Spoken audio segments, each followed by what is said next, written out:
वासनेचा दोर सोडा. आध्यात्मिक बोधकथा.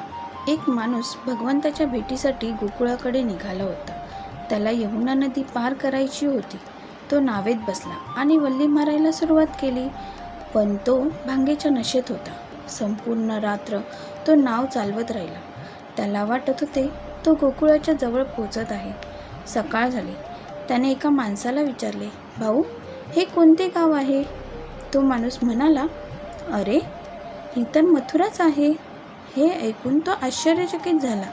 त्याने खाली पाहिले आणि त्याच्या लक्षात आले, नावेचा दोर अजूनही किनाऱ्यालाच बांधलेला होता. रात्रभर मेहनत करूनही तो तिथेच होता, कारण त्याने दोर सोडलाच नव्हता. मित्रांनो, आपणही जीवनाच्या नावेतून प्रवास करत आहोत, पण वासना, मोह आणि चुकीच्या सवयींचा दोर जर सोडला नाही तर कितीही प्रयत्न केले तरी आपण यशापर्यंत आणि भगवंतापर्यंत पोहोचू शकणार नाही. वासनारूपी दोर सोडा आणि जीवनाला योग्य दिशा द्या. जय श्री कृष्ण. तात्पर्य: वासना, मोह आणि चुकीच्या सवयींचा दोर सोडा आणि जीवनाला योग्य दिशा द्या. जय श्री कृष्ण.